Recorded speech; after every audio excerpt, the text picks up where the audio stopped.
tadi oleh OJK dikatakan sudah tidak menggunakan istilah pinjol atau pinjaman online karena agak berkonotasi negatif, tapi menggunakan istilah pinjaman daring. Untuk membahas putusan dari Mahkamah Agung Republik Indonesia atas gugatan dari sejumlah lembaga swadaya masyarakat dan perorangan terhadap beberapa pihak, antara lain Presiden Republik Indonesia dan Wakil Presiden sebagai tergugat satu, kemudian juga Menteri dan beberapa lembaga lain. Yang inti dari gugatan CSL ya, Civil Lawsuit ini, CLS, adalah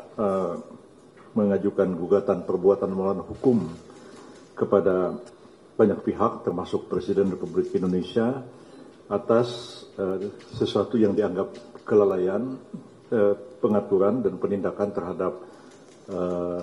pinjaman online yang beredar di masyarakat. Putusan pengadilan pertama menolak gugatan itu, pengadilan tinggi juga menolak, dan Mahkamah Agung mengabulkan gugatan tersebut dan menghukum Presiden Republik Indonesia untuk melaksanakan putusan Mahkamah Agung, antara lain mengambil langkah-langkah untuk melakukan pengaturan, membuat regulasi terhadap pinjaman online, dan kemudian mengambil langkah-langkah hukum yang tegas terhadap berbagai praktek penyimpangan yang merugikan masyarakat di negara kita.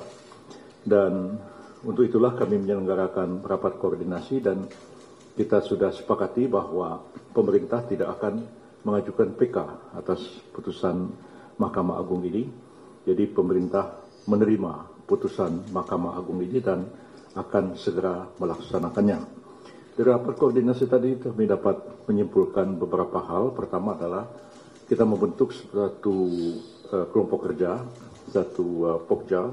yang diketuai oleh Wakil Menteri Hukum Pak Edi Hiarij untuk menyiapkan regulasi peraturan-peraturan pelaksana terhadap Undang-Undang Nomor 3 Tahun 2024, khususnya Pasal 213 tentang kegiatan-kegiatan pinjaman yang bersifat online ini, yang tadi oleh OJK dikatakan sudah tidak menggunakan istilah pinjol atau pinjaman online karena agak berkonotasi negatif, tapi menggunakan istilah pinjaman daring. Dan pengaturan-pengaturannya sebenarnya sudah cukup jelas di dalam Undang-Undang Nomor 3 Tahun 2024 itu, termasuk juga langkah-langkah hukum yang dapat dilakukan terhadap pinjaman yang ilegal, yang tidak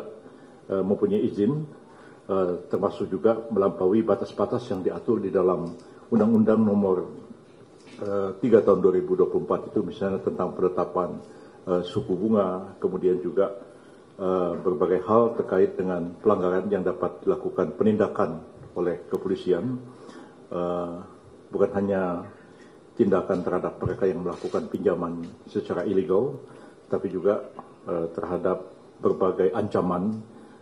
melalui telepon, baik pun secara langsung, ya, semacam debt collector kepada masyarakat, yang semuanya dapat diambil satu langkah hukum. Dan dari rapat tadi diketahui bahwa secara resmi sebenarnya Otoritas Jasa Keuangan sudah menerbitkan izin terhadap 97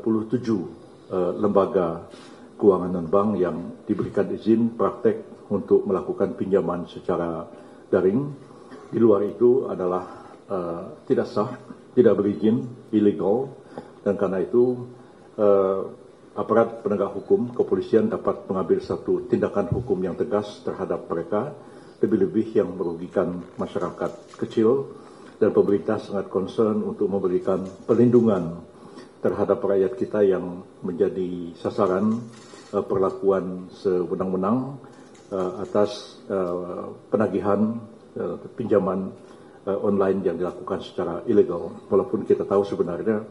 menurut hukum mereka yang melakukan pinjaman secara ilegal itu tidak ada kewajiban orang yang minjam untuk membayar atau mengembalikan uangnya.